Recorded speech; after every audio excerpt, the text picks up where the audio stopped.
Hello everyone, welcome back to my channel. আজকে আমি আবারও একটা নতুন ভিডিও নিয়ে চলে এসেছি তোমাদের সবার সাথে শেয়ার করার জন্য। এটা অনেকটা পুরনো ভিডিও, যেটা আমার এখনো পর্যন্ত তোমাদের সবার সাথে শেয়ার করা হয়নি। তো চলো বাকিটা দেখা যাক। বেসিক্যালি এটা একটা পুজো বাড়ির ব্লগ ছিল, যেটা আমার একটা খুব কাছের আত্মীয়ের বাড়িতে হয়েছিল, যেখানে অ্যাজ ইউজুয়াল আমি, দিদি আর মাই গিয়েছিলাম। তো আমরা আমাদের সব কাজ কমপ্লিট করে একটু সন্ধে সন্ধে নাগাদ বেরিয়েছিলাম, কারণ যেখানে যাব সেটা আমার বাড়ি থেকে খুব একটা দূরে না, 5 মিনিটের দূরত্ব। যাওয়ার পথে রাস্তা থেকে একটু মিষ্টি নিয়ে নিয়েছিলাম, যেটা কম্পালসারি, অ্যান্ড দেন সেখান থেকে খুব তাড়াতাড়ি বেরিয়ে পড়েছিলাম।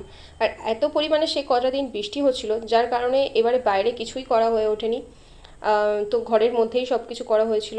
আর ওই যে হলুদ কালারের বাড়িটা দেখলে না, ওটা একটা স্কুল, কেজি স্কুল, যেটা কাকুদেরই, মানে যার বাড়িতে পুজো হচ্ছে তাদেরই। তো তারাই সেটা চালায়। দেন দেখো, দিদি এখানে চলে গিয়েছে কাকুর সাথে দেখা করতে। আর এই যে মাকে প্রতিষ্ঠিত করা হয়েছিল এই জায়গাটাতে, দেখো প্রথমে মায়ের মুখটা দেখে নাও, যেটা খুবই সুন্দর লাগছিল। অ্যান্ড দেন আমি কাকুর ছেলেকে হাতে পেয়ে গিয়েছিলাম, যার জন্য আমার বিশেষভাবে ওখানে যাওয়া। মানে সে এতটাই সুন্দর, এতটাই কিউটের একটা ডাব্বা, মানে ওর জন্য আমাকে মাঝে মধ্যেই ওখানে যেতে হয়। ও খুবই সুন্দর। আর তারপর ওখানে তো অনেক অনেক অনেক চেনা জানা মানুষের সাথে দেখা হয়ে গিয়েছিলো, যাদেরকে দেখানোটা ইম্পসিবল, যাদেরকে দেখালে ভিডিওটা অনেক বড় হয়ে যেত। আর তারপর আমি আর দিদি একটু পুজোতে বসেছিলাম। দেখো কত সুন্দর লাগছে ঠাকুরটিকে, মানে ছোট্টর মধ্যে প্রতিমাটি অত্যন্ত সুন্দর, সামন থেকে তো আরোই সুন্দর লাগছিল। আমি জানি না ক্যামেরাতে কেমন লাগছে। তো ওখান থেকে বসে আমি কিছুই দেখতে পাইনি, তাই জন্য আমি আবার সামনে চলে এলাম।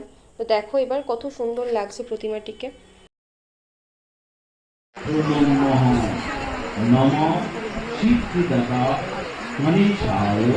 আর এবছর অত্যন্ত বৃষ্টি হওয়ার কারণে পুজোটা একটু ছোটোভাবেই করা হয়েছিল, কিন্তু সাজানো গোছানো অত্যন্ত সুন্দর লেগেছিল আমার, সব কিছু খুবই সুন্দর ছিল। তারপর দেখো দিদি এখানে সবার সাথে গল্প করা শুরু করে দিয়েছে, যেটা ও সবসময় করে থাকে। আর ও এতদিন পর পর আসে কি সবাই ওর সাথে গল্প জুড়ে দেয়। দেন আমি এখানে প্রচণ্ড পরিমাণে বোরিং হচ্ছিলাম, তাই আমি চলে গেছিলাম কাকিমার। আসলে এই বাড়ির প্রতিটা রুম, প্রতিটা আসবাবপত্রে, সব কিছুর মধ্যে আমার একটা পুরনো স্মৃতি জড়িয়ে আছে। মানে এই বাড়িতেই আমার জন্ম বলতে গেলে, সেটা অনেক বড় কাহিনী, যেটা এখানে বলা ইম্পসিবল।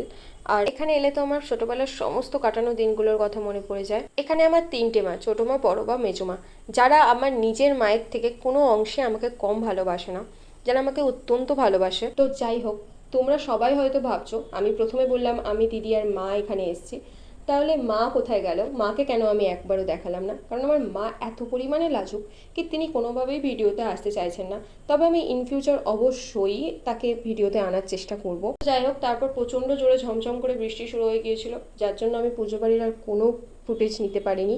একেবারে বাড়িতে এসেই ক্যামেরা অন করেছিলাম। তো আজকের এই ভিডিওটা তোমাদের কাছে যদি ভালো লেগে থাকে তাহলে অবশ্যই লাইক করো। আর দেখা হচ্ছে খুব তাড়াতাড়ি পরের ভিডিওতে। আপাতত টাটা, বাই।